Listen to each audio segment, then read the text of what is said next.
Dobar dan, poštovani gledalci. Vi gledate emisiju intervju produkcije Balkan Alborada TV. Moje ime je Nikola Majdak, a sa nama je danas direktor Prirodnjačkih studija Instituta za prirodnu medicinu, dr. Miroljub Petrović. Gospodine Petroviću, dobar dan i dobrodošli. Hvala vam što ste se odazvali pozivu. Hvala na pozivu. Evo za početak imam jedno vrlo jasno, decidno onako pitanje. Puno ljudi se pita šta da radi. U očajnoj su situaciji. Navodno, sve je teža i teža situacija u Austriji, Nemačkoj i ovo širom Evrope, širom zapada, da kažemo. Postoji ono da bez papira ne mogu ići nigde. Nećemo mi sad da ići u detalje da spominjemo neke stvari, ali za vreme Hitlera imali smo to da je bio potreban Ausweis, a danas imamo to da mora taj papir za putovanje i tako dalje. Kako bi ti to prokomentarisao i gde mogu ti ljudi da se sklone? Gde je to, koja je to zemlja najbezbednija? Pa to su kuknjave isto ko što pušači koji kašlju i bole ih pluća, kažu kako da se rešim kašlja, kako da se rešim raka pluća, a neće da ostavi cigare, razumiješ? Tako da ljudi hoće da žive u kafani, hoće da žive u brlogu, a neće da trpe posledice takvog načina života. Znači, ne možeš da živiš destruktivno i da kukaš. Izabrao si da živiš u kafani i sad ti oni zabranjuju da piješ alkohol. I sad šta da radim? Ako ti njima kažeš da izađu iz kafane, oni će da ti psuju majku. Razumeš? Znači, što ja se ne želim, što se ne žele drugi ljudi koji žive na selu u prirodi. Šta me briga? Pa to je dobro što zaključavaju i što uvode te restriktivne mere. Tako će svi koji mozga imaju da napuste gradove. To je Bog dopustio ova zaključavanja i ova maltretiranja da pametnim ljudima mozak počne da radi. Razumeš? Tako da oni sad kmeče kao šta da radimo, kako da radimo. Idite na Mars. Šta da radi? Pa idi na selo, to smo pričali milijardu puta i oni opet šta da rade, zaključaju. Pa treba da vas zaključaju kad ste buzdovani. Razumeš? Znači, šta sad ti, kako ti njima da pomogneš? Ne možeš ti budalama da pomogneš. Pametan čovjek je odavno napustio grad. Sad ima tu još neki koji se premišljaju, ne da mu žena, ne da mu ne da mu poslodavac, daj još koju godinu, još koji mesec da zaradi neki dinar. Razumeš? Samo izmišljaju razloge da žive u brlogu. Idem u inostranstvo da zaradim neke pare, pa da onda pokrenem ovde biznis. Ne trebaju ti pare da pokreneš biznis, nego ti treba znanje.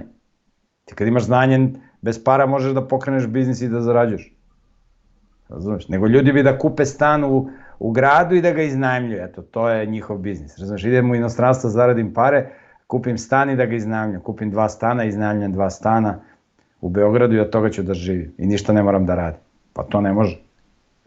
Tako da, ovo je odlično što zatvaraju, tako da će ovi neki bezmozgovići da se trgnu, možda će neko da napusti grad. Iako se uopšte gradovi ne napuštaju, ti kad pogledaš, prodaja stanova ide super, razumeš, samo se zida, samo se gradi, ljudi kupuju stanove po gradovima, razumeš? Da, interesantno je to što je skočila cena građevinskog materijala i stanova po kvadratnom metru, a vidimo da okolna mesta, recimo u selima, može za vrlo male pare da se kupi neko imanje, gazdinstvo sa okućnicom i tako. A šta će on da radi u selu? On je navikao da radi u sistemu, razumeš, da bude rob sistema i da, razumeš, on je od malih nogu učen naopako i šta ti tu možeš, razumeš? Ti imaš 5 grupa ljudi, 5 grupa ljudi, da bismo razumeli kako sistem funkcioniše. Postoji, ajde kažemo, prva grupa ljudi, to su ljudi koji su teološki pismeni, koji čitaju Bibliju, koji misle svojom glavom i koji razumiju kako sistem funkcioniše i to primenjuju u praksi. Razumiješ? To je 1 na 10.000 ljudi. Možda 1 na 100.000. Ajde da kažemo 1 na 10.000. Tu, mislim, vrlo mali procenat. 0,01%. Postoji druga grupa ljudi, to su ljudi koji ne čitaju Bibliju, ne znaju kako sistem funkcioniše u suštini, ali vide da svet ide bestraga i trude se u skladu sa svojim znanjem znaš, ti kad si teološki nepismen, onda ti nije, onda ne vidiš sve čisto, vidiš mutno, znaš. Ali ovi ljudi žive po svojoj savesti, trude se, malo nešto čitaju Bibliju i tako, i mnoge stvari vide. I oni se trude da žive po svojoj savesti, bore se, da se sklone i tako dalje i tako dalje. To je malo veća grupa ljudi od ove prve, ne znam, možda 1 na 100 ljudi, otprilike. Znači, mali procenat, možda i na 500 ljudi, ne znam, ili na 1000. Mali procenat, ali to je veća grupa ljudi. Treća grupa ljudi, to su bezmozgovići, to je rulja, razumiješ, koja gleda televiziju, koja veruje medijima, negde više, negde manje, rade ono, znaju oni, na primjer, da mnoge stvari nisu dobre, ali rade, razumeš, evo meni prilaze mnogi lekari, kažu Miroljube, sve što pričaš si u pravu. Prilaze mi biolozi, geolozi, Miroljube, sve što pričaš u pravu si, ali znaš, mi ne smemo to javno da kažemo jer bismo izgubili posao i tako dalje. Znači, ljudi koji znaju da sistem nije dobar, ali tu radi, prima platu, izdržava porodicu i tako dalje, i oni su u sistemu, razumeš, i oni propadaju i, razumeš, tu pomoći nema, oni, znaš, kalkulišu i među njima ima tih nekih ljudi kojima mozak radi, znači, ali oni sve čekaju, neće to tako, neće to baš biti tako teško, znaš, ne, evo, bio sam skoro s jednim prijateljem, evo sad kad prođe ovo zaključavanje, razumeš, ono, to će da prođe, razumeš, ja kažem, neće da prođe, prijatelj, bit će sve gore i gore, bit će sve gore zaključavanje. Tako da imaš ogromnu grupu ljudi bez Mozgovića, to ti je negde 98% ljudi. Razumem? Da. Onda imaš četvrtu grupu ljudi, to su ljudi biznismeni, koji rade privatan posao i oni gledaju onako pragmatično, oni su teološki nepismeni, imaju neki osjećaj za moral, ali samo onoliko koliko mora, razumeš? Ne bi nikome da naude, ali ako mora, razumeš, naudit će ako mora, jer ovo je svet krokodila, to su, razumeš, rade biznis, učlanjuju se u razne, učlanjuju se u stranke da bi, i u tajna društva da bi imali ekonomske privilegije, razumeš, ono gleda čovjek kako da opstane u ovom svetu. I on kaže, u ovom svetu nema pravde, kako ja da spasim sebe i svoju porodicu, ne, on ne razume da svet ide bestraga i to on ne vidi, nego ono, radi posao, gleda da savije kičmu tamo gde mora, to su ovi tajkuni, neki ovi biznismeni, ono, znaš, ide na more, gleda da uzme kintu, i to je jedan mali procenat ljudi, opet možda 1 na 1000 ili 1 na 100, znači, to su ljudi koji rade privatan biznis, nema ih 1 na 100, 1 na 1000 možda, razumeš, koji, i oni gledaju ono, danas sam u ovoj stranci, sutra u onoj, znaš, da preživim, razumeš, ne zna teologiju i on gleda kako da preživi.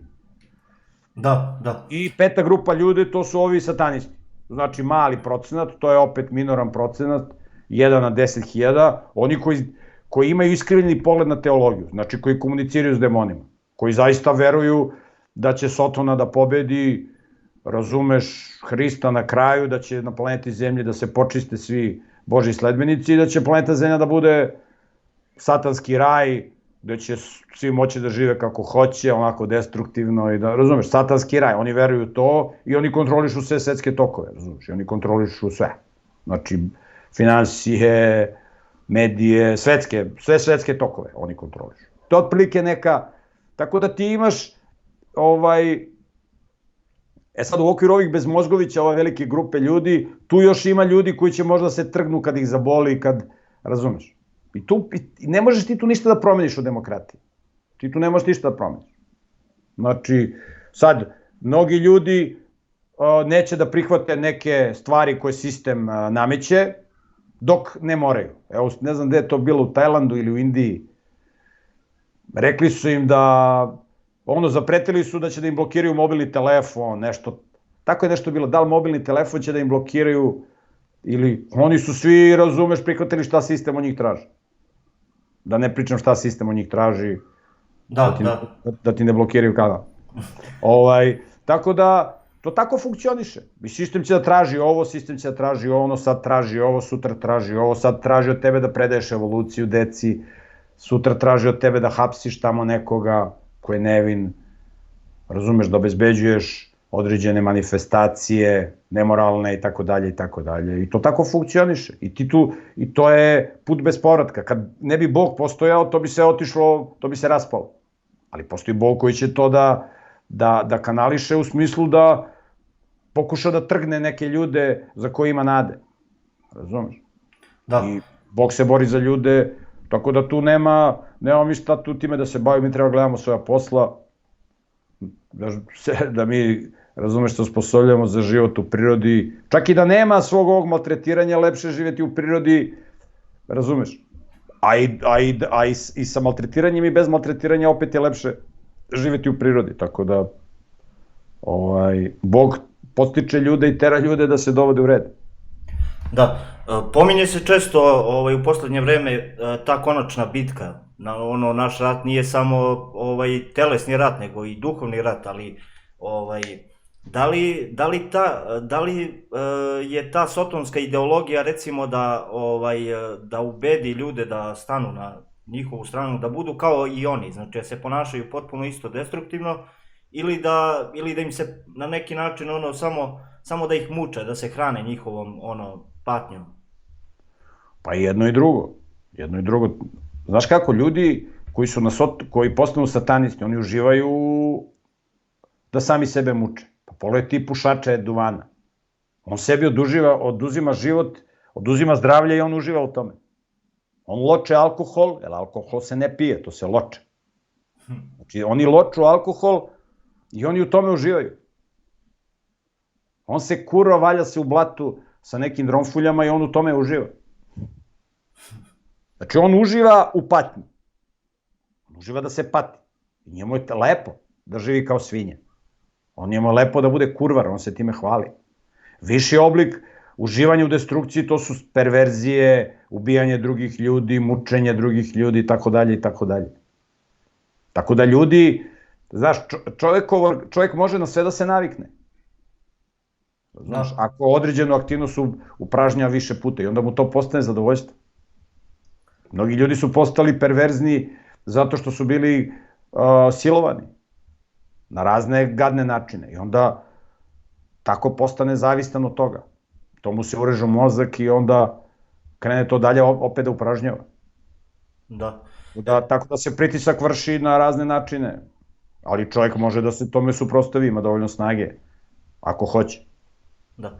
Pomenuo si sam taj sistem kako funkcioniše u toku ovog razgovora i sad mene interesuje da li od, recimo, vremena kraljevine, tamo carevine, kraljevine, pa ovamo preko socijalizma, komunizma, pre toga, sad imamo tu demokratiju, da li je sve potpuno ostalo isto, samo se malo se promenilo to pakovanje, da kažemo, na koji način uništavaju ljude. Da li je taj sistem u pozadini ostao isti, ti ljudi koji telediriguju celu tu situaciju?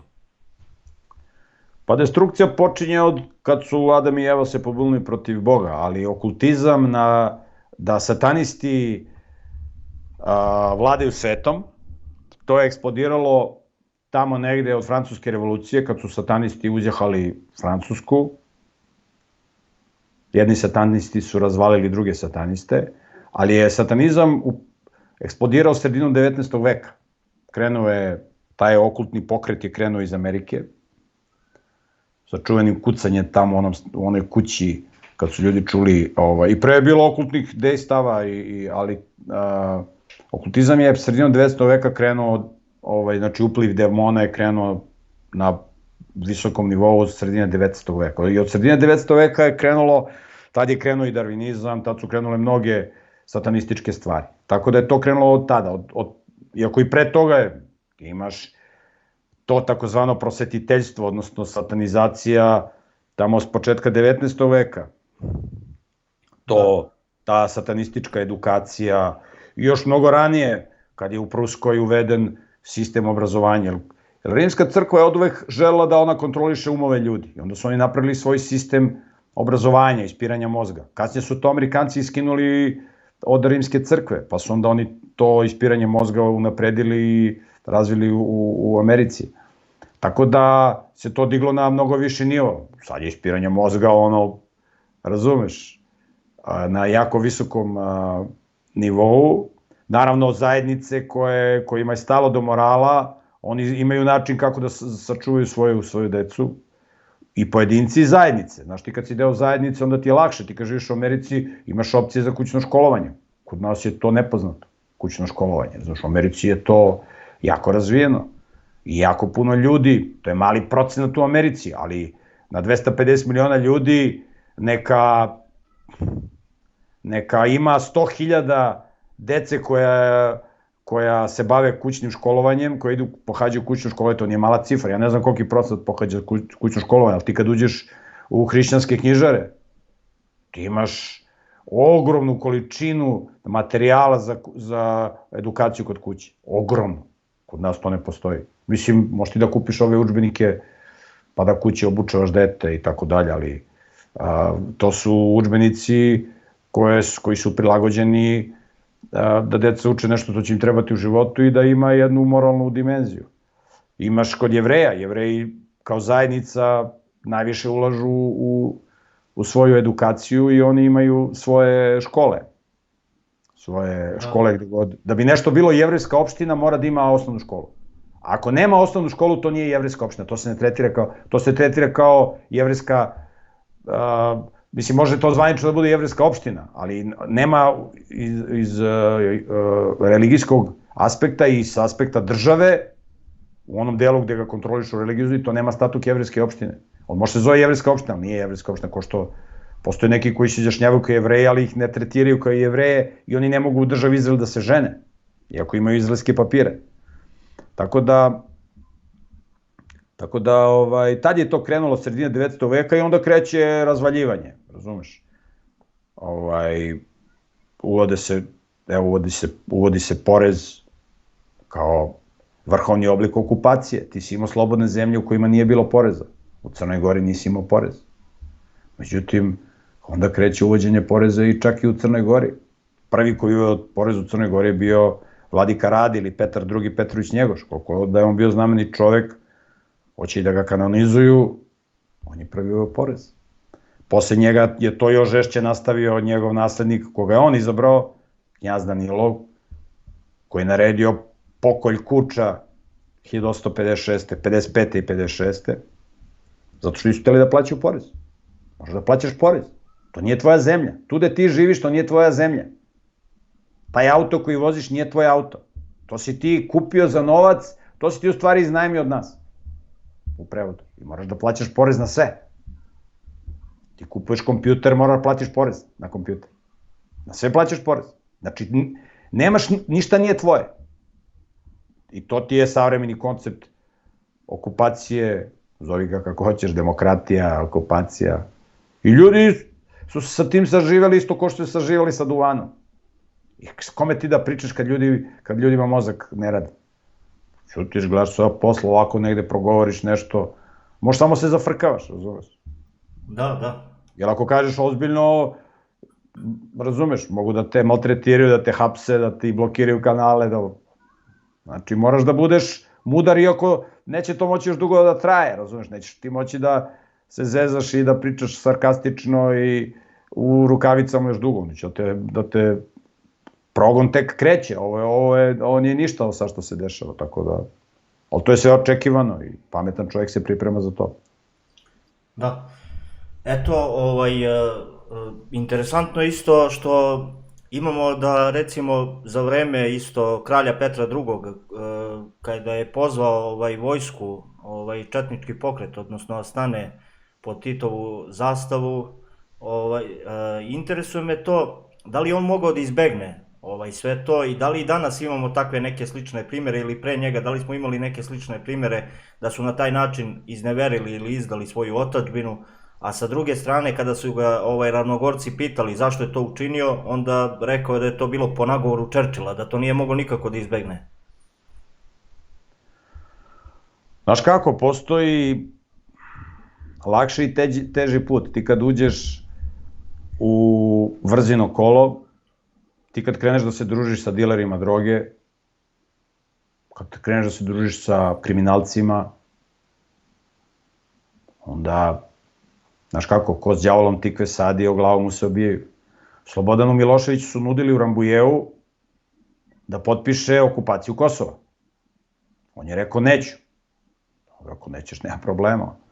Oni uvate pa izbombarduju Srbiju i okupiraju Kosovo. Pre toga napravljen je neki mirovni sporazum, velike sile su nacrtale granice Bosne i Hercegovine i rekle, ovo je plan, ovo je mirovni plan. Vođe Srba u Bosni i Hercegovini kažu, nećemo to da prihvatimo. Nećete, važi ako nećete. Oni uvate pa izbombarduju. Završe se rat za 3 dana. Razumeš?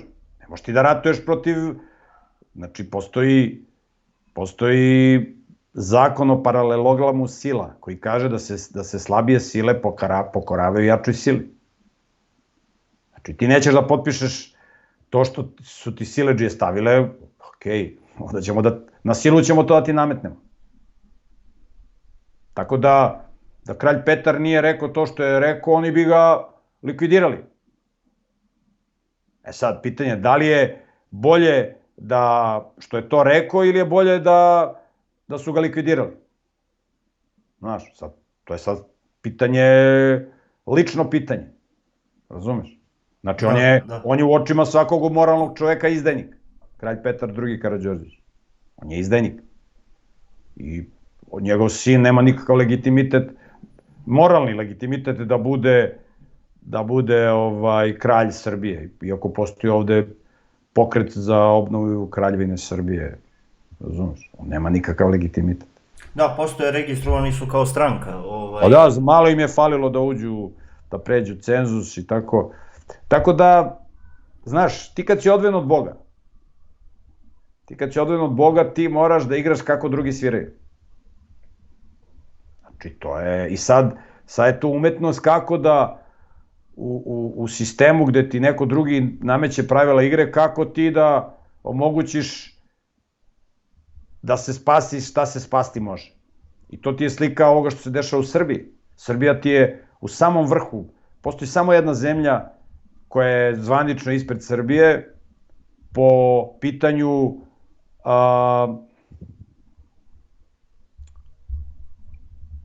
blagosti mera vezano za ovo zaključavanje i tako dalje. Srbija je u samom svetskom vrhu.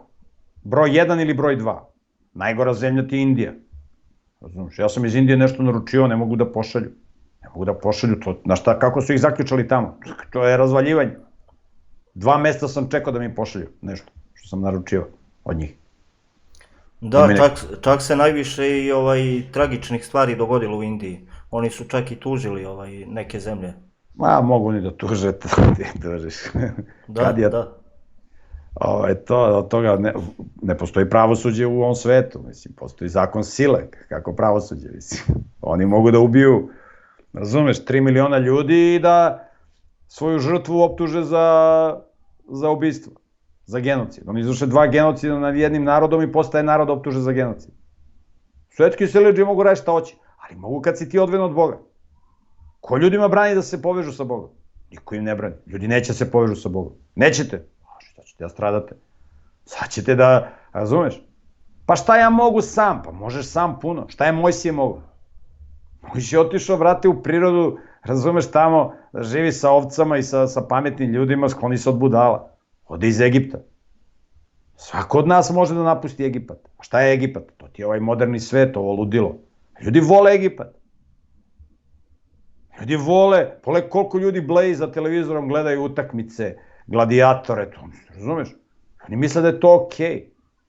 Razumeš, stres, ludilo. Navučeni. Šta tu fali? Šta ti njima da pričaš? Da, bave se horoskopom. Šta ti njima da pričaš? Ljudi trče u Budvu, ljudi trče na Zlatibor. Tamo gde je destrukcija, gde je nemoral, gde nema spavanja. Ljudi trče na takva mesta. Hoćete? Sad ćete dobijete zaključavanje. Sad ću ja da pustim da vas gaze satanisti malo žešće. Tražili ste, dobit ćete. Tako da, šta se pitao Karađorđević, Aleksandar, kad je formirana Kraljevina Jugoslavija? Nije se pitao ništa. Ništa se nije pitao. Izginula 1/3 srpske populacije i 2/3 radno sposobnih i vojno sposobnih muškaraca. Znači, masakr. I Srbija pobedila. I formirali neku Mickey Mouse državu. Razumeš? Da. Znači, šta sam pitao? Nije se pitao ništa. Šta se pitao Karađorđe? Da ima obećanja od Rusije da će da mu pomognu, jer su mu pomogli, nisu. Propao ustanak. On se uzdao u Rusiju. Ti se uzdaš u Rusiju, tamo izraelski carevi se uzdali u Egipat, u Siriju. I onda prođeš tako kako prođeš, razumeš? Na Berlinskom kongresu, razumeš, Srbi se uzdaju u Rusiju, Rusija stvara veliku Bugarsku na račun srpske teritorije. Austro-Ugarskoj se dozvoli da okupira Bosnu i Hercegovinu. Oni dele teritorije kako hoće, šta ti tu možeš? Ne možeš ništa. A ti se i dan danas uzdaš u neke sile, uzdaš se u Kinu, u Rusiju, u ovo, a samo se u Boga ne uzdaš. U Boga se ne uzdaš. Mislim, na biblijski način. Nego uzdaš se u ozemaljske neke sile, on će ti pomoći. Ne može Rusija nama da pomogne, ne može nama Kina da pomogne, možemo mi njima da pomogne. Šta oni nama mogu da pomogu? Pa oni da mogu da nam pomogu, da bi nam pomogli. Što Rusija ne pošalja avione, ne zauzme Kosovo? Što ne uleti i ne zauzme Bonstil? Što? Ako će da nam pomogu? Što ne postavi svoje vojne baze u Republici Srpskoj? Ti ne možeš u Republiku Srpsku da uđeš danas. Ti ako dođeš u Republiku Srpsku mogu da te uhapse. Ako si nešto rekao što se ne sviđa tužilaštvu Bosne i Hercegovine. Ne smeš da kažeš ti šta misliš u nekim istorijskim događajima. Što ne dođe Rusija pa ne, nego ti imaš NATO bazu u Tuzli. Što ne dođe, što se napravi ruska baza. Ako misli Rusija može da nam pomogne, pa ne može Rusija da nam pomogne. Kako Rusija nam pomogne? Rusija se bori sebi da pomogne. Znači mi ako se ne povežemo sa Bogom, ćemo da nestanemo. Razumeš? Ima da nas odvale. Mi možemo tu da se, razumeš, šeporimo i da pričamo gluposti i o... Da, uveli su to da ne smeju da se negiraju neke stvari iz prošlosti i istorija ne sme da se komentariše, neki određeni delovi. Tako ne sme. Da. Pa ti to već imaš. Da. Ti ne smeš da pričaš i o stvarima, ti ne smeš da komentarišeš stvari koje donosi Svetska zdravstvena organizacija. Ti ako komentarišeš stvari iz medicine, dobiješ otkaz sa posla. Ako komentarišeš stvari iz biologije, dobiješ otkaz sa posla, ako si nastavnik biologije. Ali sve to ok dok ne počnu da ubijaju. A ide se ka tome. Sutra će da ubijaju. Samo polako se zateže, sve jače i jače. Evo krenulo ovo, pa sad sa decom, pa... Tako da to ide to u smeru koji je predviđen, koji je očekivan za ljude koji mozga imaju, ali ima malo ljude koji ima mozak radi. Većina kaže, ma ne, to će da prođe, ovo sad, ovo važi. Da, uveli su i neke nove predmete u školi, deci, ima neki predmet digitalni svet, ne znam kako to komentarišeš, da li pripremaju uopšte decu kao i za sve, uopšteno što ih pripremaju od malih nogu za ono što će tek doći, što će uslediti, da jednostavno, da li vodi to ka nekom transhumanizmu, da li misliš to? Ma ne treba mi time se bavimo šta oni rade. Šta će oni da rade u konclogorima sa zatvorenicima, mi ne treba time se bavimo. Ko je pametan treba da ne bude u konclogoru. Ko je pametan? Ko nije pametan, razumeš, kraj priče. Znači, mi ne treba se bavimo šta će oni da rade sa zatvorenicima u konclogoru, mi treba se bavimo da mi ne budemo deo konclogora, to je suština. Šta će oni da rade, mislim, uopšte se time ne bavim, mislim. Da. Da sažaljevam što će oni ljude, imali ste mogućnost da se sklonite, niste hteli, šta sad ja bavim vama, što ćete vi da stradate, brate. Da.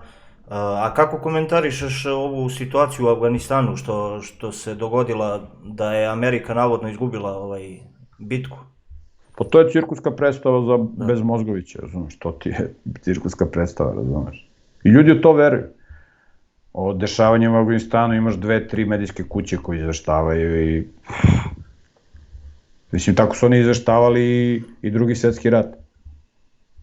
Prvo su dizali u nebesa Dražu Mihajlovića, razumeš, dok im je to trebalo, posle su lažno izveštavali i prikazivali komuniste kao neke junake i tako dalje. Razumeš, uličare i bandite kojih je bila šaka jada, od njih su napravili junake i borce, tako i od tamo nekih uličara koje su oni iskupili, razumeš, napravili su neku vojsku i kao oni nešto tamo, oni su, razumeš, Amerika njima ostavila 85 milijardi dolara oružja. Oni kao oduzeli Americi 85 miliona dolara oružja. I to podsjeća na ono u Drugom svetskom ratu kad su Ustaše ostavljale oružje komunistima.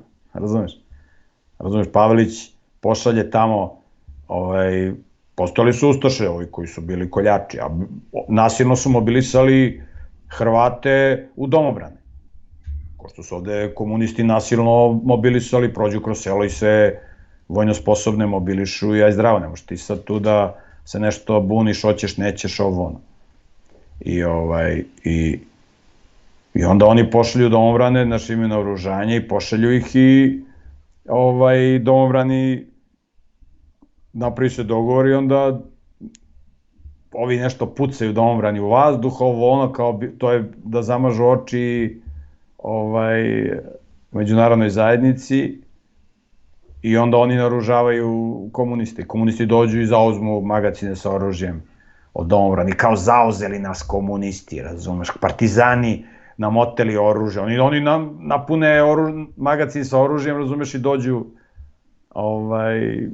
komunisti uzmu, razumeš, tako ti je ovo u Afganistanu. Sad šta je pozadina te cirkuske predstave? Po meni je pozadina da prikažu, moje mišljenje je da satanisti znaju da će se obnavlja teokratija. Oni to znaju, oni čitaju Bibliju. Oni znaju da će Bog da napravi teokratiju. I moje mišljenje je da satanisti prave tu cirkusku predstavu u Afganistanu da prikažu teokratiju na jedan nakaradan način. Evo, uvode policijski sat, ne daju ženama da izlaze na ulicu. Razumeš, prikazuju sve ono što ima veze sa moralom na jedan nakaradan način. Da, bio je čak primjer jedne žene, što je navodno vidjela joj se samo prsti, valjda na nogama, nije pokrila prste na nogama i ubili su je zbog toga. Da, i onda sad oni prave od tog jednog, prave od teokratije i od moralnoj, pa kod nas su žene nekad oni to zovu burka. Razumeš, da, ako se ja dobro razumem u te islamske termine, znači, žena mora da ima pokrivenu kosu. Vidio je se lice. Tako je bilo kod nas, pogledaj slike žena pre 70 godina, 80. Tako je bilo kod nas. Pa da, i bake su nosile marame. Sve su nosile marame. Znači, to je bilo kod nas do juče. Koliko juče. Ali oni po meni hoće da prikažu teokratiju na jedan nakaradan način, oni znaju da će Bog da obnovi teokratiju. To je moje mišljenje, da je to satanistička pozadina cirkusa u Afganistanu. Jer Sotona zna da postoji, da se to vreme približava. Jer pazi, ova sad godina koja sad počinje, jer prema biblijskom računinu vremena, ova godina se završava sad na jesen, odnosno počinje, da kažemo, tamna faza godine.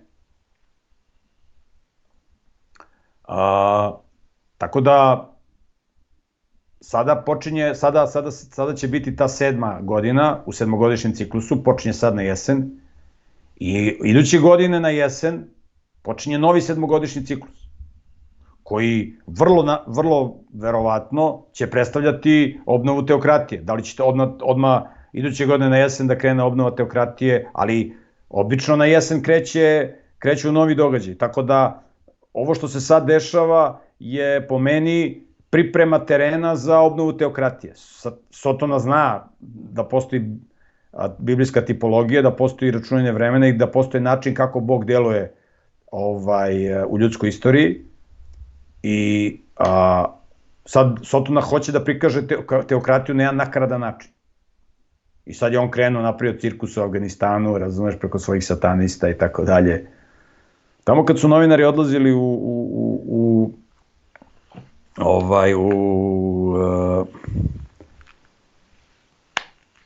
Afganistan, onda ih sačekaju američki novinari, znaš. Sačekaju ih američki oficiri. I kao, izvolite što ste došli, pite one novinare. Kao, pa došli smo da izveštavamo, da imamo šta se dešava ovde u Afganistanu. A oni kažu, evo, kažu, uđi da ovde u prostoriju, kaže, sad će dođe čovjek. I oni sednu novinari tamo u neku prostoriju, dolazi američki oficir. Kao, izvolite, pa kao, došli smo da izveštavamo šta se dešava ovde u Afganistanu. Kao, izvolite, pitajte sve što vas interesuje, ja ću vam reći. Pa ne, kaže, hoćemo mi da vidimo. Kaže, ne možete vi da vidite, nije bezbedno. Ja ću sve da vam kažem. Ja ću sve da vam kažem, mi ćemo sve da vam kažemo, tamo nije bezbedno da idete na teren. Ali vi pitajte, ja ću sve da vam kažem. To je to. Znači, nema, da neko se usudi da kaže, ne verujemo medijima, ima tu nekoliko medija koji izveštavaju iz Afganistana. Nemaš ti šta da ne veruješ, moraš da veruješ. Znači, kad oni nešto kažu da je tako, tako. I u Americi je objavljena jedna knjiga, verujte nam, mi smo stručnjaci, tako se zove knjiga. Ja na naslovnoj strani lekar puši cigare.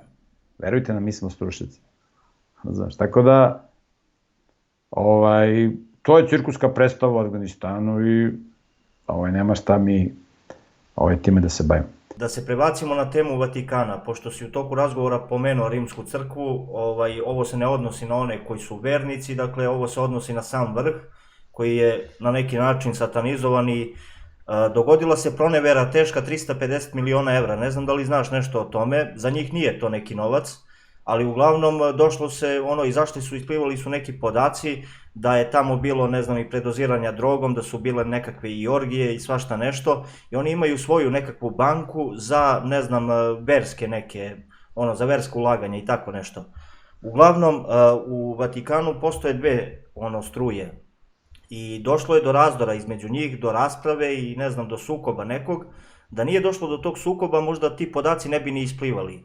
Da je bilo tih, ne znam, predoziranja drogom, da je bilo ucena, da je bilo iznude novca, pronevere 350 miliona evra i tako dalje. Dakle, sad su navodno na osuđeničkoj klupi jedan kardinal i 9 nekakvih sveštenika njihovih. Sad ja ne znam da li je to moguće da će oni odgovarati za to, zato što znamo koliki uticaj ima Vatikan i njihova sama, da kažemo, Rimska crkva. Kako komentarišeš to?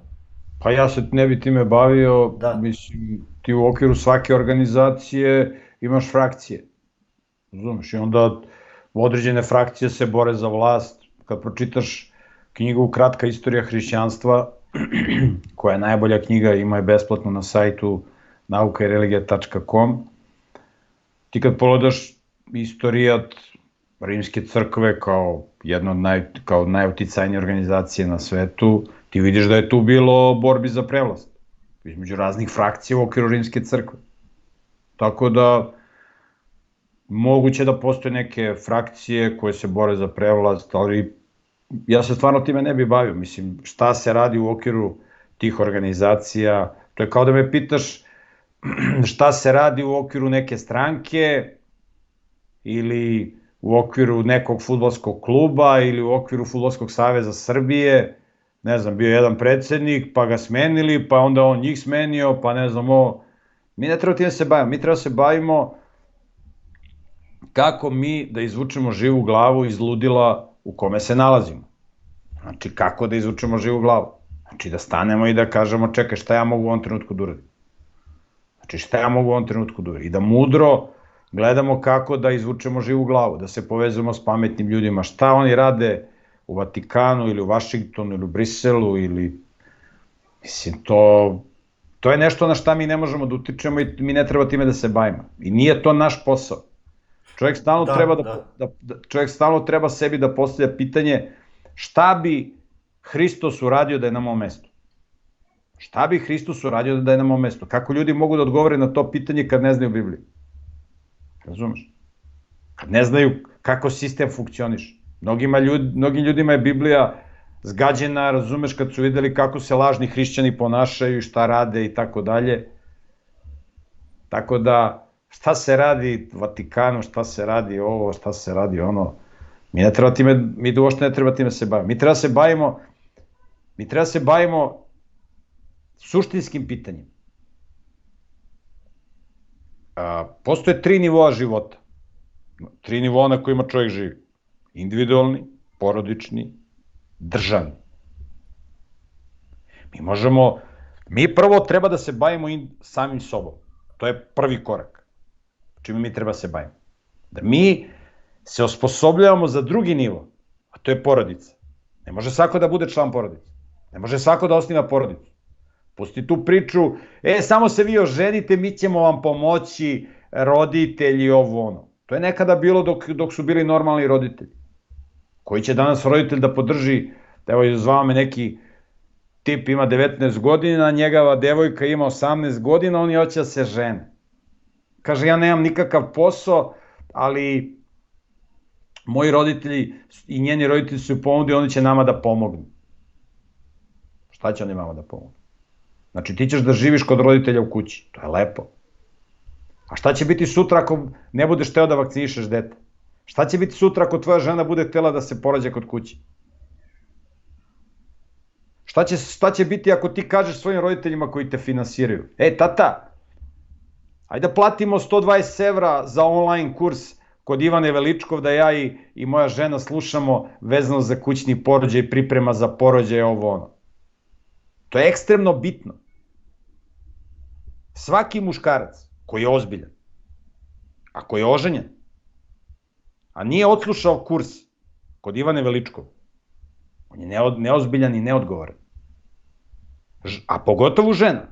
Ali muškarci imaju veću odgovornost zato što muškarci kontrolišu finansije, oni izdržavaju žene, oni brinu o ženama.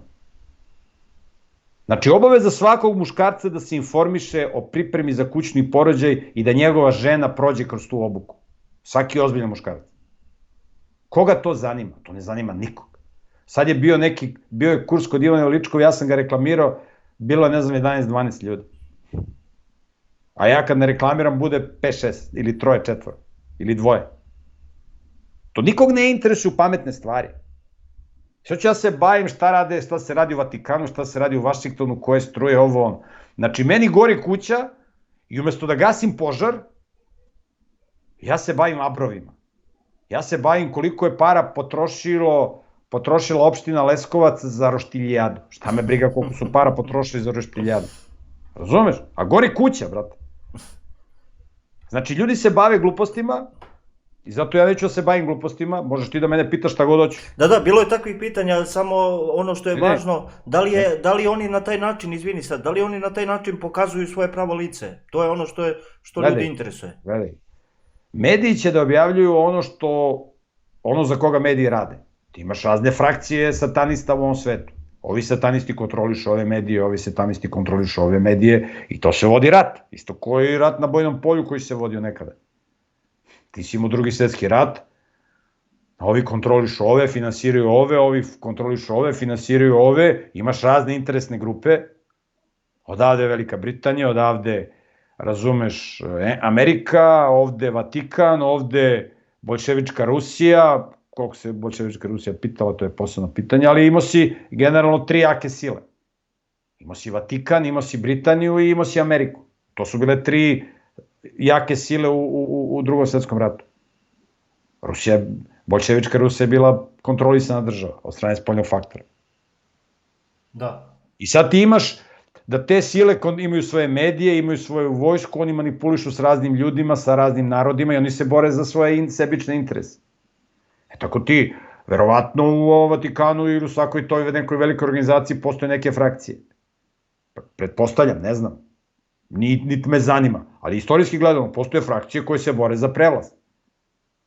Ne bore se one da dođu na vlast da bi oni učinili nešto dobro za čovečanstvo. Da. Oni odlično znaju ovu podelu na 5 grupa ljudi koju sam ja pričao na početku. Da je ogromna većina bezmozgovići. I oni gledaju kako da šišaju to veliko stado. Ko će da uzme veći komad ovaca da šiša. I oni se bore za ovce. Jer svet ne može da funkcioniše bez radne snage. Ti bezmozgovići, oni su radna snaga u njihovom sistemu. I šta će oni da rade sa njima i kako će oni da ne razumeš? Ono čime mi treba da se bavimo, to je, znači, sistem propada, znači, sve se, ali ti ako hoćeš da živiš na individualnom nivou, ti moraš dve ključne stvari da bi čovjek mogao da funkcioniš u ovom svetu, normalno da bi mogao da funkcioniš, to su, mislim, to je jedna stvar, ali ajde kažemo dve stvari. Mir i sloboda. Čovjek koji nema slobodu, on ne može da ima mir. A i čovjek koji nema mir, on ne može da ima slobodu. Šta znači sloboda? Znači da ti organizuješ svoj život, da možeš da živiš kako ti hoćeš. Da ti niko ne određuje kako ćeš da živiš. A to možeš ako si izvan sistema. I to možeš ako imaš znanje, da možeš da živiš izvan sistema. I to može ako nisi zavisnik od raznih poroka. Ne može narkoman da bude slobodan. Kada kažem narkoman, ne mislim ove što koriste heroin, kokain, sintetičke droge. Narkoman je onaj koji ne može bez sportske kladionice, koji ne može bez fudbala, koji ne može bez televizije, koji ne može bez nemoralnih žena, koji ne može bez skitanja. To su sve narkomani. Ljudi koji su robovi sistema. On nije slobodan. On nije slobodan. Slobodan si kad ti ne zavisiš od sistema, kad ti možeš da opstaneš na malom komadu zemlje ili možeš da opstaneš u prirodi, u divljini. Čoveku je jako malo potrebno da bi opstao. Jako malo. Jako malo hrane. Pa srpski vojnici su u Prvom svetskom ratu imali sledovanje 800 grama raženog hleba. 800 grama. Znaš ti šta je to? To ti je šaka raži, razumiješ? Šaka ječma, šaka ovsa, šaka heljde. Ti možda preživiš. Bez problema. Razumiješ? Ljudi ne znaju ništa o životu. Ljudi ne znaju kako da žive u prirodi. I zato kaže u Bibliji, zapitaj stoku, naučit ćete. Ja sam bio sad skoro u Crnoj Gori, konji funkcionišu u prirodi, ništa im ne treba. Imaju travu, iako je bila suša 3 meseca, nije padala kiša u Crnoj Gori. Oni se snađu, oni prežive. Ti možda im daš dohranu sa ječmom, sa ovsem, razumeš da im baciš malo dohrane ako hoćeš, ali oni bez toga funkcionišu. Ja sam najlepše konje vidio na staroj planini, na suvoj planini gore, pušteni konji, neki čiča nije mogao da ih izdržava, oni šetaju po planini. Funkcionišu i leti zimi, na 1800 metara. Sami, niko ne čuva. Sami se, oždrebi se, ne treba nikakav veterinar, znaš kakvi lepi konji. To ja nigde nisam vidio tako lepe konje. Šetaju po planini, razumeš, kad ih napadnu vukovi, oni se okrenu glavom svi jedan prema drugom i naprave krug. I vuk ne može da im priđe, ako krene vuk, on kad ga ritne, razumeš. Znači, ključ je, ti kad nemaš slobodu, kad nisi u stanju da živiš nezavisno od sistema, kad si rob sistema, ti ne možeš da imaš mir. Ti ujutru ideš na posao, to je nemir. Ideš ujutru, radiš za drugoga. Među tamo dijabolike koji pričaju gluposti, koji, razumeš, ti, nemir.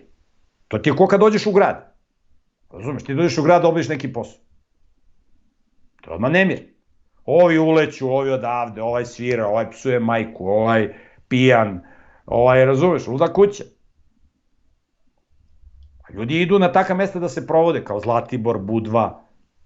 Razumeš, ljudi idu tamo gde je nemir. Zato se u Bibliji kad ti nekoga pozdravljaš, kažeš mu mir tebi. Šalom, šalom znači mir. Ti njemu nazdrav, ti kad pitaš kako si, mašlom ha, kakav je tvoj mir. Ali mir može da ima neko ko je slobodan. A slobodan može da bude neko ko ima mir. Ti si rob sistema. Ti znaš da postoji Bog. I ti onda imaš mir, jer znaš da postoji Bog i da će ti Bog pomoći, ako se budeš trudio, da dosegneš slobodu. Znači, nemaš mir, ti imaš mir, ti nemaš slobodu, a ćeš sa Bogom da napraviš mir i da dosegneš slobodu. Kad dosegneš slobodu, onda imaš mir u pravom smislu reči, ali taj mir moraš da održavaš u zajednici sa Bogom, da radiš ono što je ugodno pred Bogom, jer je to način da sačuvaš mir. Kad dostigneš taj nivo da si slobodan i da imaš mir i da možda funkcionišeš, tad možeš ti da razmišljaš o drugom koraku, a to je porodica. Ti ako nemaš mir i slobodu i nisi povezan s Bogom, ne možeš se ženiš. Pa oženit ću, pa ćemo zajednički snaga, mi ćemo, i onda krene pakao. Kada kreće pakao. Bolje da se nikad ne oženiš nego se loše oženiš. I onda izgubiš mir. Loše se oženiš, izgubio si mir. Izgubio si slobodu. Razumeš? I džabe ti si kao u braku. Pa to nije brak. Brak je zajednica muškarca, žene i Boga. Ali ajde, dostigo si mir. Oženio si se kako treba. Ti moraš da budeš osposobljen za drugi nivo. Ne možeš ti da se baviš porodicom ako se baviš glupostima. Da li je prešao Messi u Manchester United, šta se radi u Afganistanu, evo gled tamo ubijaju žene, razumeš, baviš se glupostima, veruješ lovačkim pričama. Razumeš? Ti ćeš da stvaraš porodicu, a nisi naučio stvari vezano za pripremu za porođaj. Znači ti rizikuješ strašne stvari koje mogu da se desi tvojoj ženi i tvom detetu. To je problem. Mi treba tim stvarima se bavimo. Nećeš da odeš na kurs kod žene koju ti je Bog dao, kod Ivane Veličko. Bog nam je dao tu neverovatnu ženu koju mi imamo u Srbiji. Ja ne znam da li u regionu ima taka žena. Ja ne znam. Ja ne znam. Ali mi imamo u Srbiji Ivanu Veličkov da naučiš, ali to je za viši nivo, za porodicu. Ako hoćeš da budeš, koga to za... On će stvara porodicu, ne zna ništa o porođaju. I onda odvede ženu u porodilište, ono tamo na grabusi i onda psuje onog akušera i onu babicu i šta ja znam. Pa šta oni rade ono najbolje što znaju, brate. On radi najbolje što zna. Šta ti je on kriv? On je učio tamo neke glupave škole, nešto su ga naopako, nije da ne zna ništa, zna nešto. To je sve, to što znaju, to je, mislim, kad bi uzeo da pričam, to je katastrofa. Razumiješ? Da bi se žena porodila, samo da bi se žena porodila, njoj jedna sakralna kost tu na karlici mora da se otvori to na leđima, ovako se ispupči pozadi kost. Da bi beba mogla da izađe. Oni porađaju ženu u ležećem položaju. I onda žena kad leže ne može ta kost da se otvori. I onda se žena teško porađa. I beba izlazi iz utrobe ovako na gore. Ne izlazi beba ovako pravo dole, nego izlazi ovako malo na gore. Ona u ležećem položaju. Beba izlazi, znači sve suprotno zakonima fizike, zakonu gravitacije. Sve nakaradno. Ti si u stara vremena, i to se spominje u Bibliji, imao stolice za porađanje. To je kao fotelja koja izgleda kao WC šolja. Kao daska za WC šolju. Znači tu da može da se sedne, a ispod da možeš da izađe dete. Tako izgleda ta stolica za porađanje. Da. O tome ljudi pojma nemaju. I onda se žena muči na porođaju, satanisti preko onih svojih filmova prikazuju kako je porađala se 10 sati, oni misle 10 sati oči iskaču. Ne, ide napon 30 sekundi ili 60 sekundi ide napon, kreće polako, trudovi, malo bol, malo jači, onda dostigne vrhunac i onda malo i onda se smanji. I onda posle 10 minuta opet. Nije to 10 sati oči iskaču. Imaš bolove, ali to ide. A kad je žena zdrava, to je ovako. Tu nema bolova. Mislim, ja to znam žene koje su se porađale, koje su bile obučene za porođaj. I to su stvari kojima mi treba se bavimo. Ljudi o tome ne znaju ništa i zato su ljudi bolesni, zato su nesrećni i onda kriv je ovaj, ne valja ovaj, uvek je neko drugi kriv. Mene je otac učio, za sve što u životu loše doživiš, sam si kriv. A dobro što budeš, ti se desilo, za to si ti zaslužan. Moj otac nije bio religiozan, kasnije, kad sam ja postao religiozan, onda je on mene čuo neke stvari pa je umro kao religiozan, ali pre toga on je na osnovu životnog iskustva donosio ispravne zaključke. To su stvari koje mi treba se bavimo. Znači, će stanje biti na državnom nivou. Mi možemo se bavimo stvarima na državnom nivou. Ja se bavim stvarima na državnom nivou. Evo, imaš izbor. Sad je sledeća godina će bude izborna godina. Da. Ti u demokratiji ne možeš ništa, ne možeš ti u demokratiji da promeniš. Demokratija, jedini način da ti promeniš stvari u državi je da Bog osnuje teokratiju. To je jedini način. Nema drugog načina. Ali ti možeš da iskoristiš izbore za promociju pametnih stvari. Ako si ti sposoban da živiš na individualnom nivou i na porodičnom, ti možeš se baviš i državom. Jer čovjek koji ima porodicu, on bolje razume kako država funkcioniš i kako sve funkcioniš. To je jedan poseban oblik iskustva. Tačno. I ti sad možeš, bit će neki izbori. Evo, pre neki dan je objavljeno da je prvi put konzumacija interneta nadjačala televiziju. Mediji preko koga se ljudi informišu, internet je postao jači od televizije. Nekada je televizija bila najuticajniji medij, sad više nije, sad je internet. Skoro je izašla ta informacija. Da, skoro je izašla pre neki dan. Da. I tebi ne treba da ti gostuješ na televiziji ovi iz goveđe opozicije što se bune, nemamo pristup medijima. Pa imaš internet, brate. Imaš internet. Kako ljudi za mene znaju, a kad ja na televiziju idem, u zadnjih par godina su me malo zvali. Na internet. Ja sam sve vreme na internetu prisutan. Evo sad me nisu zvali na televiziju 6 meseci. Zato što je REM zabranio. Ja sam jedni čovjek u Srbiji kome REM zabranio gostovanje na televizijama. Razumeš? Znači ja sam opasniji za te neke, jer u REM-u sede predstavnici raznih interesnih grupa. Razumeš, nije to, izabrali smo najbolje stručnjake, razumeš? To su predstavnici raznih interesnih grupa. Nema ništa protiv toga, to je demokratija. Ja se ništa ne žalim. Razumeš?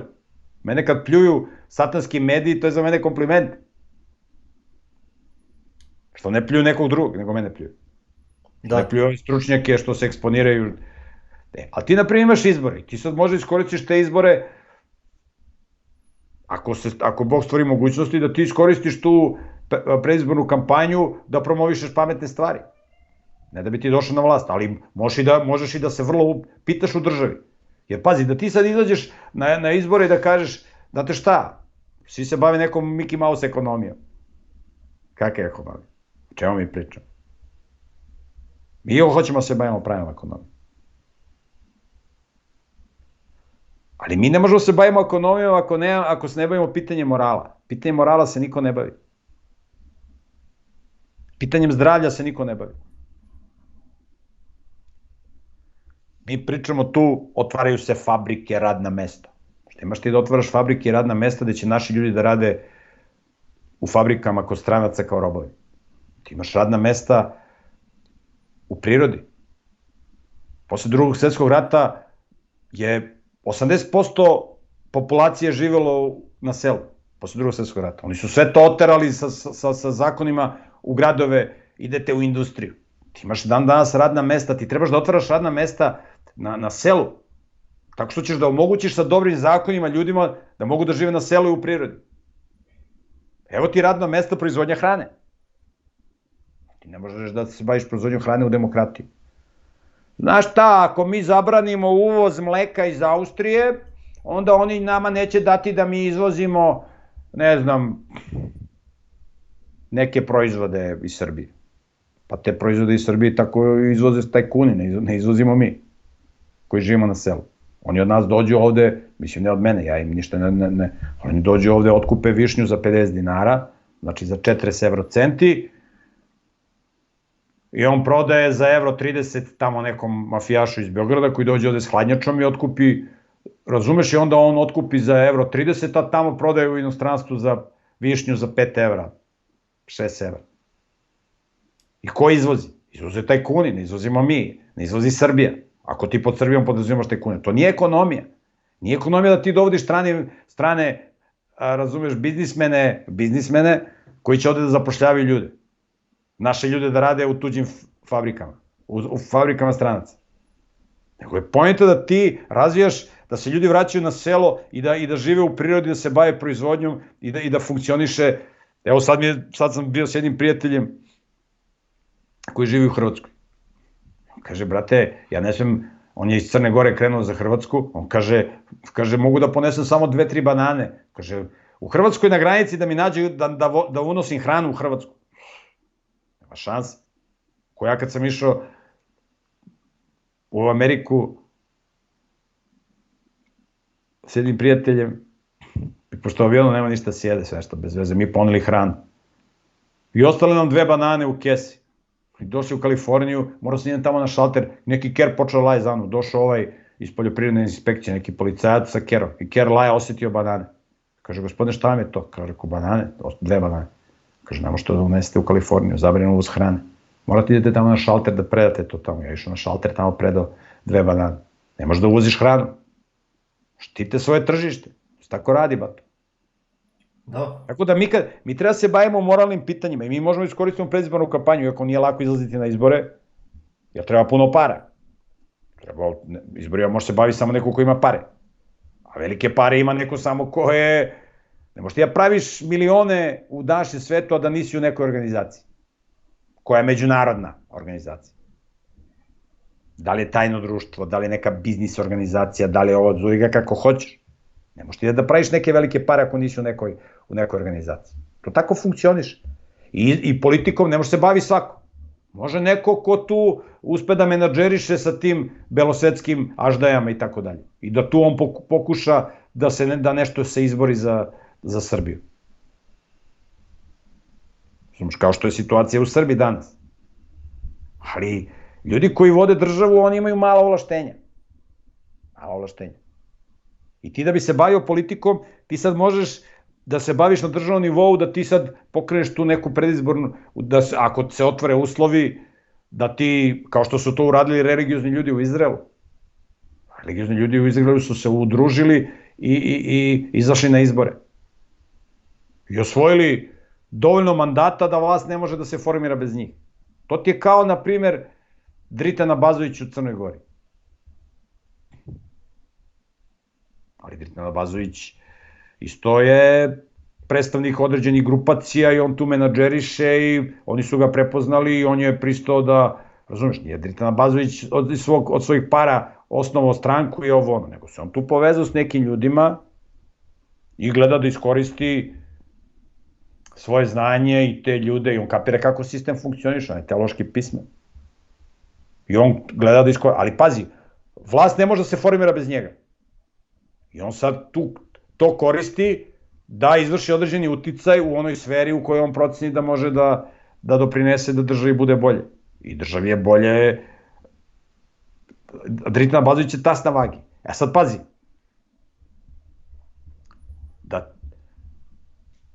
kad bi se povezali religiozni ljudi kojima je stalo do morala u Srbiji, kao što ne mogu da se povežu. Da. I oni se povežu i osvoje dovoljno mandata kao Dritan Abazović ili kao religiozne stranke u Izraelu. I ne može bez njih da se formira vlast. I onda oni mogu da utiču na određene zakone. Religiozni ljudi u Izraelu, oni se ne bave pitanjem gej parade. Šta me briga što oni prave gej paradu, razumiješ, mi ćemo, nek oni izlaze, nek prave gej paradu, ne zanima nas. Mi ćemo za to vreme da budemo u sinagogama, da se molimo Bogu, da budemo u svojim kućama, ne zanima nas. Ali mi tražimo da država finansira religiozne škole. Znači, plan i program, sve isto i tako dalje, država određuje plan i program, nema problema. Ali da budu škole gde će da budu religiozni ljudi kao nastavnici, kao profesori, kao direktori i tako dalje. Znači, u okviru Ministarstva prosvete postoji i onda roditelji mogu da pošlju tamo. Tamo su dečaci odvojeni od devojčica, ima kodeks kako će da se oblače. Ne sviđa vam se, evo roditelji upište decu u ove sekularne škole. I nikakav problem. I oni se bore za takve stvari. Nema golotinje na internetu, ti kad uđeš u Beograd, to su reklame ili uz bilo koji veći grad. Reklame za donji veš, za kupaće gaće, razumeš, kupaći kostim, ono neka mučenica, razumeš se, tamo raskrečila, razumeš, reklamira donji veš, reklamira kupaće kostim. To u Izraelu nema. Ovde u ovim ulicama šetaju naša deca, ne možete vi da reklamirate golotinju. Ne može. Oni su se za te stvari izborili. I ovi sekularci, okej, pristali su na te stvari, jer ovi se nešto pitaju. Mi se u Srbiji po moralnim pitanjima, po pitanju spasenja poljoprivrede, ljudi koji žive na selu, šta se mi pitamo? Mi nemamo nikako, razumeš, jer mi nemamo Mi nemamo, smo nesložni. Jer ne mogu, razumeš, mi religiozni ljudi ne mogu da se ujedine oko praktičnih pametnih stvari. I Da, to su pitanje upravo... kojima treba se baviti. E sad, ja sam pokrenuo na zahtev mojih prijatelja, i ne zahtev, nego eto, to je tako, taj teokratski pokret koji može sutra da bude politička neka opcija. Sa ciljem da se promovišu pametne stvari, da mi iskoristimo predizbornu kampanju i da na taj način mi podignemo svest ljudi u državi, da se bave pametnim stvarima i da oni to krenu da primjenjuju u praktičnom životu i da na taj način Bog se umeša, kao što se umeša u stara vremena. Ja sam o tome pričao u komentarima Biblije i piše u Bibliji, ja sam to objašnjavao. To je jedina realna opcija, ovo sve drugo je utopija. Ko će se uzdao? Ja volim Putina, on je meni simpatičan, čovjek se bori koliko može. Ali njegova ovlaštenja su mala. On se tu mnogo ne pita. Ne samo on, nego bilo koji predsjednik države ili premijer. U demokratiji su tebi vezane ruke, ti imaš vrlo malo ovlaštenja. Spoljni faktor ti određuje pravila igre, znaš. Da, eto, da pomenem ljudima, samo ostavit ću u deskripciji ispod videa dole na sajtu gde si okačio taj teokratski pokret, verovatno ima na tvom sajtu to. Pa teokratskipokret.com je sajt, a ima Facebook grupa Teokratski pokret, koga interesuje, može se povežiti s ljudima koji se bave za te. Tako da to su pitanja koje mi treba se bavimo. Mi treba se bavimo kako da bude bolje nama kao pojedincima, kako da oni koji nisu slobodni postanu slobodni, kako da na višem nivou se ljudi žene, stvaraju porodice. Evo ja sam sad bio u Crnoj Gori, poznajem te devojke preko interneta, dopisivali smo se preko maila, dve jako fine devojke. Jako fine devojke. Da, da. Ja ne znam nijednog muškarca koja bi mogao da preporučim, one hoće da sudaju. One hoće da imaju decu. Za koga da sudaju? Ja ne znam muškarce koje mogu da preporučim, koje mogu njima da preporučim, ne znam. Pa eto, ako ima neki pravi domaćin, pravi muškarac... A ima, on će kaže ja sam on, pa dobije, meni se javljaju ljudi na mail. Miroljube, ja sam za ženitbu, ono. Šta si ti za ženitbu? Znači, ja mu postavim 2-3 pitanja. Tako da je stanje jako teško, stanje je jako loše, ali mi se uzdamo u Boga, to je opcija koja na raspolaganju i time mi treba se bavimo, razumeš? Ako čovjek, pa evo koliko se ljudi interesuje za kurs kod Ivane Veličko. To je slika naše porodice. To sam htio da spomenem, ja mislim da niko uopšteno u celom ovom regionu, niko se ne bavi time, kućnim što... Niko se ne bavi. Imaš online kurs, brate, prijaviš se, ona ti priča. Ona ti sve objašnja.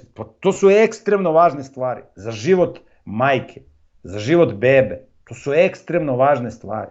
To su životno važne. To ljude ne interesuje. Isto kao što ih ne interesuje njihovo zdravlje, kao što ih ništa ne interesuje pametno u životu. Imaš retke pojedince.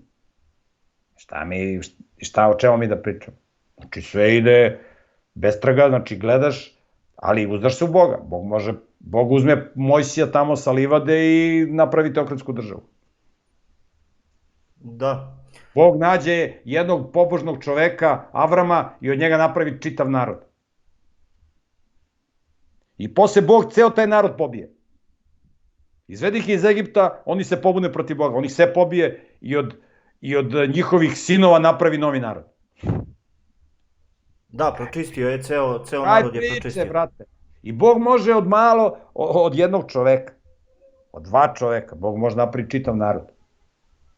Znači, Bogu je sve moguće, i čovjek koji ne zna Bibliju, on je kao guska u magli, on mora da se uzda u poslodavca, mora se uzda u strane investicije, u platu, u penziju, u Putina, mislim. Ja volim Putina, jer su naša braća i sve je to lepo. Ne bi napadali oni Putina da je on neki, razumeš, kilavi Radonji, da je neki razbojnik, nego...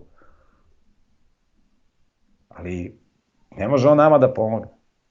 On može ovako, on je simpatičan i sve, ali nama samo Bog može da pomogne. Ko toga nije svestan, taj je u velikom problemu, ali to može da razume neko teološki pismena, takih ima, mislim, nema malo. Ja kad pogledam, evo, ti na primjer komentari Biblije, moji komentari Biblije imaju u proseku preko 10.000 pregleda, 10.000 jedinstvenih posjeta, a pitanje je koliko njih gleda to, znači to nije mala cifra. Što je odlično, da. Cifra, znači tu možda gleda 20.000 ljudi, 30.000 ljudi gleda svaku emisiju u proseku, to nije šala. Mislim, ja sećam kad sam imao onaj razgovor sa Dževadom Gološem, da li je Biblija Božja reč, s onim islamskim teologom. Da, znam, pratio sam to. I meni javlja se tamo neki musliman iz Bosne i Hercegovine i kaže Miroljube, kaže evo sad kad je bilo ovaj razgovor tvoj, kaže mi smo se svi skupili u džamiji i kaže preko video bima, kaže skupilo se, bilo nas u sali 300, kaže. I kaže gledali smo, njih 300 gledalo, to je jedna IP adresa, kao jedan pregled na internetu, a bilo ih je 300 u sali, tako da, ne znam ja, ljudi kad možda izađe emisija, skupi se njih 10 u nekim kućama, stanovima pa gledaju komentare Biblije. Tako da, ne treba mi da se demorališemo ko prorok Ilija što se demoralisao, Bog ima ljude svuda, tako da, time mi treba se baviti, šta se radi u Vatikanu, šta se radi u Briselu, šta se radi ovo, to me ne zanima uopšte, neću time se bavim uopšte, šta se radi, pa ti na vestima nemaš nijednu pametnu informaciju, osim ovo što možda pročitaš vremensku prognozu malo, iako i to fulaju. Ja sam bio u Crnoj Gori, oni objavili bit će kiša, kakva kiša, ono brate, bilo lepo vreme. Da.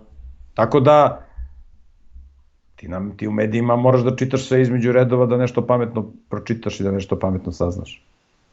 Da, moram da te pitam, evo, puno ljudi pita sad, voleo bih da kažeš nešto o tvojim serijalima. Komentari Biblije, to već postoji na kanalu, to ljudi mogu da isprate i preporučam da posetite kanal, ali serijal Kuhinja, to si nešto pomenuo u mom jednom live-u, pa sad interesuje ljude da li će biti nešto od toga, da li si radio nešto po tom pitanju? Pa radi se, to bi trebalo uskoro da krene, taj serijal o zdravoj hrani, treba da krene serijal o prirodnoj kozmetici, takođe. To je isto jedna jako moćna stvar. Ako ljudi hoće da imaju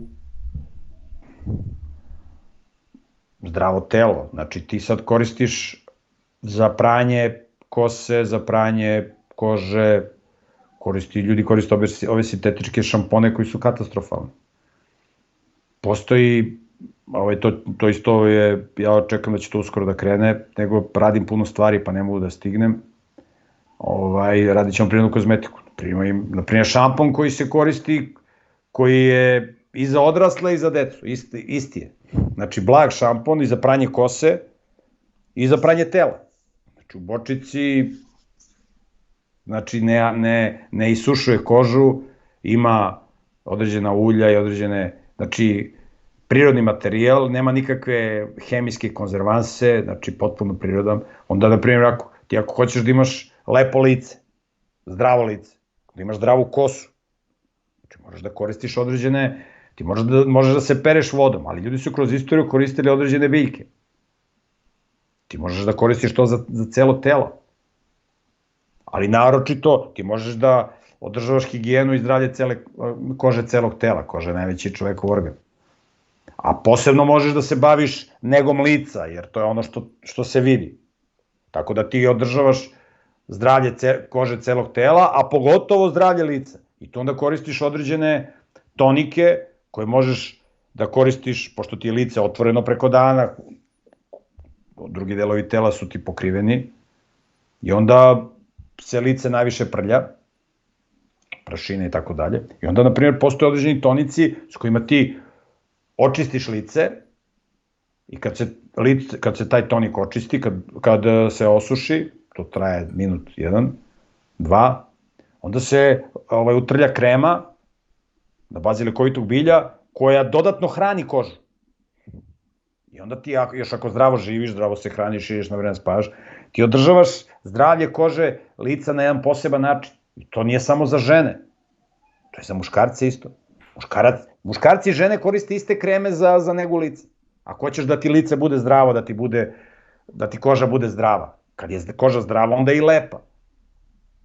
Znači, ti se trudiš da budeš zdrav. onda ćeš biti lep. Ne možeš da budeš lep, a nisi zdrav. Da, ono kad nabacaju onoliki puder i ono da ulepšaju lice.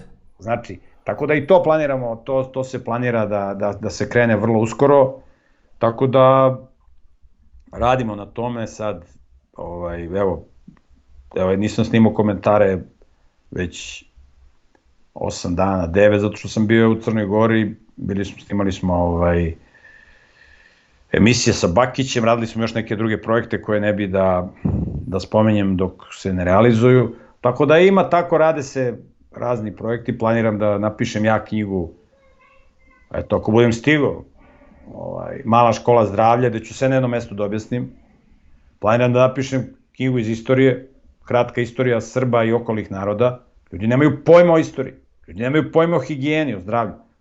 I onda osjećam potrebu da ja napišem na jednom mestu kratko, izgrovito, najjednostavnije stvari, najosnovnije stvari, da ljudi imaju osnovne stvari u životu. Ljudi ne znaju o istoriji ništa.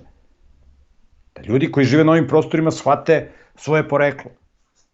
Da je njihovo poreklo znamenito i da nije ovo što nas uče i ovo što falsifikuju i tako dalje i tako dalje.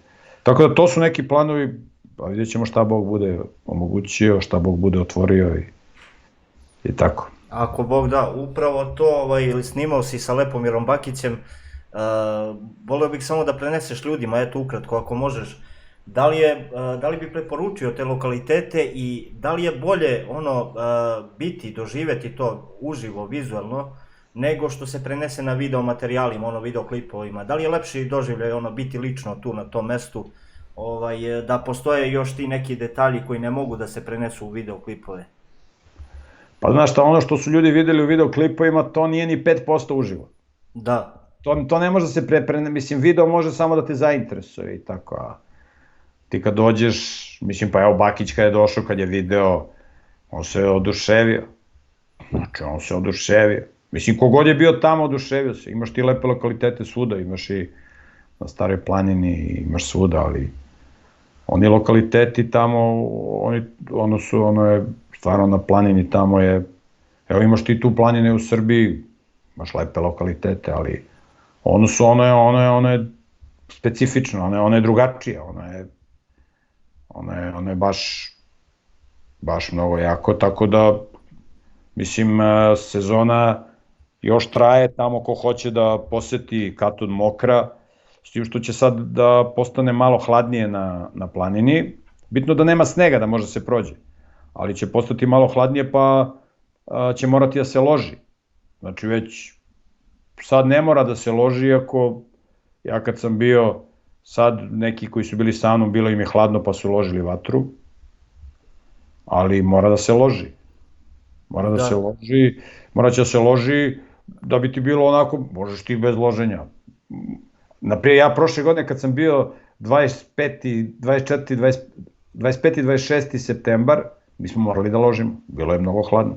Pazi, 25. znači za 3 sedmice ti ćeš morati da ložiš tamo, ali to ništa ne smeta, ti dođeš na planinu, ložiš vatru, ali možeš da obilaziš sve lokalitete, ne možeš se kupaš, mislim, ja sam se kupao 25. 26. decembra, bilo je lepo, jeste voda malo hladnija, ali kad uđeš bilo je jako lepo, tako da na planini može da se ide dokle god ne padne sneg, znači može ceo septembar, može oktobar, može novembar, samo što mora, znači asfalt svud, znači imaš asfalt sve do Katuna Mokra. Iz Srbije možeš da ideš preko Podgorice, sve asfalt te vodi. Znači dođeš do Podgorice i posle od Podgorice imaš do gore sat i po vremena, sve asfalt, do Katuna Mokra. Tako da sad će da se asfaltiraju tu neki kraći putevi pa će moći kraće da se priđe, tako da koga interesuje, mislim, to je za mene provod. Da. Ono je predivno, mislim, ono je stvarno fenomenalno, mislim. Ja bili samo neki prijatelji koji su išli da šetaju, kaže, dođem iza krivine, pa kad vidim tamo, hoću još malo tamo da odem, da istrčim, da ovo, da ono. Tako da... Da, mnogo je jači doživljaj uživo, kad je nego, ne može da se prenese jednostavno na video. Kad sam radio reakciju na Lepomirove video materijale u jednom od live-ova, puno ljudi pita to kao lepo je, znaš, ali baš sam prokomentarisao to da je mnogo jači doživljaj da se ode tamo. I ne znam da li je snimatelj od Lepomira Bakića ili lično Lepomir Bakić došao tad nešto komentarisao, uglavnom baš je pomenuo da ćete snimati verovatno i neke videe u Srbiji, jer sam ja pomenuo da bi možda bolje bilo, eto, više ste posetili ta neka okolna mesta i te prostore, po Srbiji niste baš puno snimali toliko materijala. Pa znaš šta, mi smo povezivali događaje i snimanje sa onim što je bilo, na primjer, ja idem ovde često, obilazim razne lokalitete i tako dalje i tako dalje. I ovi lokaliteti u Srbiji su jako lepi, u Albaniji jako lepi lokaliteti, u Makedoniji predivni lokaliteti. Ali, znaš kako, ti odeš na neki lokalitet jednom i posle ti nije zanimljivo da odeš opet. Možeš da odeš ponovo, naprimjer, ja sam bio ovde na Kozjem kamenu nekoliko puta na Staroj planini i to je zanimljivo.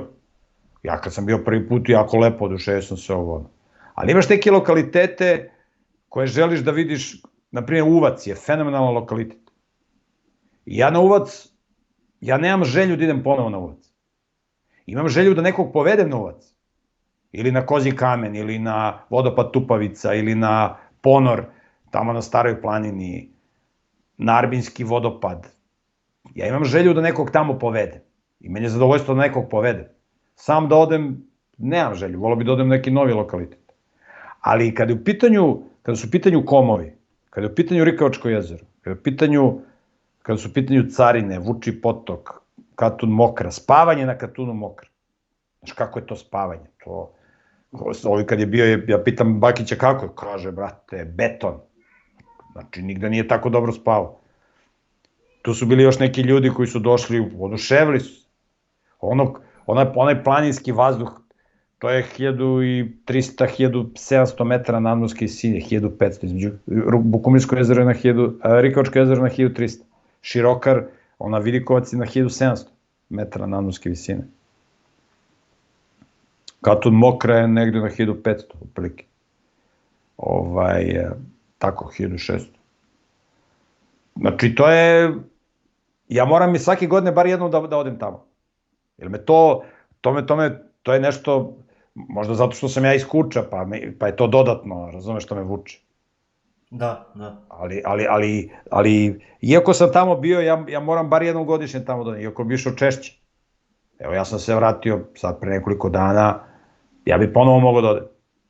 Mislim, koliko je tamo lepo i koliko je to, razumeš, ovi lokalite. Tako da i onda sam ja išao u Crnu Goru, ja sam rekao Lepomiru Dućajiću u Crnu Goru, da ću tamo da provedem određeno vreme, i rekao, ako hoćeš, ajde da idemo na te lokalitete, ali ja to obilazim pa obilazim.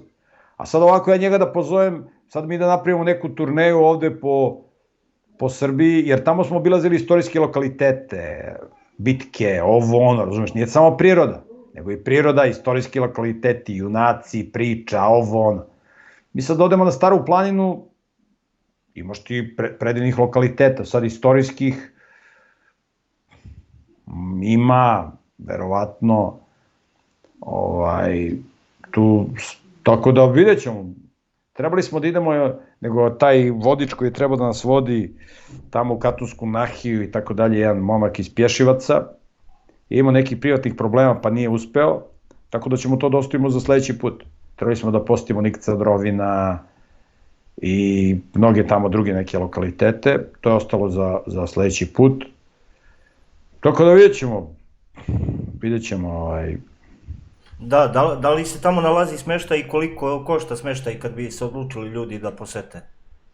Da, tamo ima, na Katunu Mokra trenutno mogu da se iznajme dva objekta, kao dve kuće, to se zove Glada, pošto je ovako sa kosim krovom. Znači imaju dve kuće, svaka kuća ima prizemlje i prvi sprat, ima ukupno, svaka kuća ima 7 kreveta, gore imaju 2 sobe sa po 3 kreveta, to je pravljeno kao planinarska kuća, znači gore imaju 2 sobe sa po 3 kreveta, dole ima 1 krevet, svaka kuća ima kupatilo, ima kuhinju, ima frižider, imaš poretna drva, imaš poretna struju, znači, tako da ima voda, izvorska voda, znači tu, tako da, i da se iznajmi cela kuća košta 35 evra. Cela kuća sa 7 kreveta, 35 evra. Asfalt te vodi sve do tamo.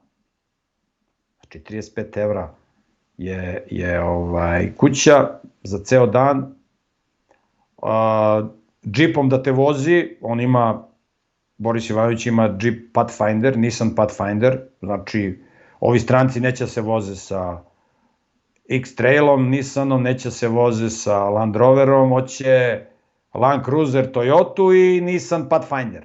Znači da bude ono, i onda je on nabavio Nissan Pathfindera, znači auto ima 7 sedišta, Jeep, znači zategnut ko tamburica, što bi rekao doktor Milisav Nikolić. I iznajmljivanje džipa za jedan dan je 100 evra. Vi ako dođete, znači da vas on vozi... Da, ali da vozi svuda gde treba, ono, gde je potrebno. On te vozi gde god hoćeš, znači on te vozi, iznajmljivanje džipa 100 evra, ti ako dođeš svojim džipom, jer ti ne možeš se, mislim, idu ljudi s običnim autom na Rikavačko jezero, ali to nije preporučljivo, mislim, jeste put, kući održavaju taj put, ali tu je veliki uspon, negde nekad kad kiša pada, oni održavaju... Veliki rizik možda. Rizik, ne možda, mislim, idu ljudi, ali to nije, mislim, idu oni na carine sa običnim autom, razumeš, ali nije to, mislim, to nije bezbedno, znači, ako kreneš ti sa svojim terencem, razumeš, to je druga stvar, ne moraš da plaćaš, ako ne, šta je 100 evra, brate, stane vas 6 u kola. Razumeš, 6 vas stane u kola i, razumeš, idete, vozač i 6 u kola. Znaš koliki je Pathfinder, ogroman auto, Jeep, 2500 kubika. Znači, ide uz masnu banderu. I to je, mislim, to je, imaš do Podgorice sat i po vremena, asfaltom, sa planine, malo su krive ode, znaš kakav predok dok ideš, dok se voziš. Kupiš hranu za 3-4 dana da imaš gore šta ćeš da jedeš. Jer gore nema prodavnica. Kupiš hranu i završena priča. Tako da, uživaš. Mislim, ne mogu da opišem kako ono, ja tamo, mene srce vuče svake godine da tamo, znači, Izrael i Komovi, to je nešto što me vuče da mogu stalno da idem tamo. Ovo drugi lokaliteti me ne vuku. Mislim, volim ja da odem tu, ima lokaliteta lepih, odem jedno, vidim, ono, pravo, razumeš, i vratim se kući, ali ovo bi mogo stalno, koliko je dobro, koliko je lepo, ono, vuče te, magnetno te vuče, koliko je lepo. Tako da, mislim, možda ja preterujem, ali ja pričam, i onda i zato što ja sam rekao Bakiću ću ja da idem, on kao zovi me kad budeš išao, i onda smo iskoristili kad sam ja išao, i onda smo sve to obišli i tako ja to, znaš kakav je izvor reke Tare, ta bijela voda, to ne može da se prepriča, da tu priđeš, da piješ vodu odatle, kako je tu napravljeno ono korito drveno, mislim, to je za mene nestvarno, predivno, znači, i onda ti možda kupiš dobar džip ali eto, ako nemaš pare, krenete vas nekolicina i iznajmite džip na jedan dan, na 2 dana, razumeš, čovjek vas vozi, plus što on zna, Boris Ivanović zna druge lokalitete po Crnoj Gori ako hoćeš da vas voziš, to je, da pođeš sa njim tamo, da odeš tamo, na primjer, 7 dana, jeftinije će te košta nego da odeš u Budvu ili u Herceg Novi. Pa da. I da te on vozi i pođete vas 4-5 ili 2-3. Da te on povede na lokalitete, razumeš, da te on povede na druge lokalitete po Crnoj Gori. Jer ja nisam znao čime se mislim, ja i on se znamo godinama, ali nisam ja znao te neke detalje, nisam ga ja zapitkivao. A on se čovjek bavio, nekada je vozio trke, reli trke sa automobilima, razumeš? Da, čak si to pomenuo u videima, ja mislim, ono da ste snimali. Moguće. I on je vozio reli trke i on zna sve puteve tamo po Crnoj Gori. A pošto voli planinu, jer ga je deda kao malog vodio na planinu, on zna sve planine po Crnoj Gori, sve puteve šta gde ima i zna tamo ima ljude na sve strane i ovo.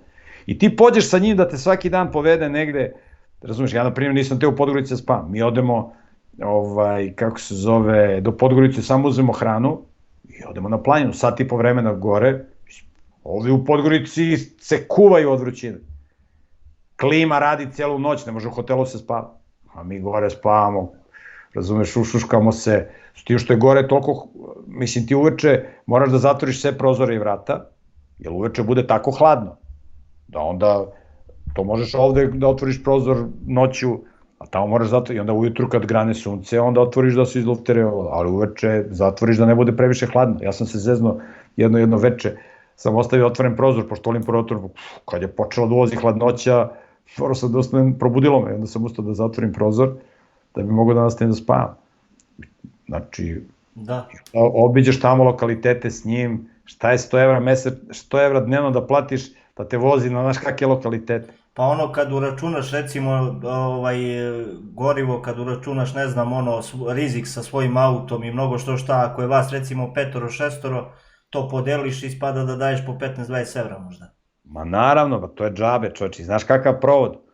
Za one koji su pametni, koji će uživaju, ko neće, nek ide u Budvu, razumeš, i nek se pati tamo, razumeš, i nek se kupa u onom glibu, razumeš, ovde nema niko. Nema niko, na Rikovačkom jezeru nema niko.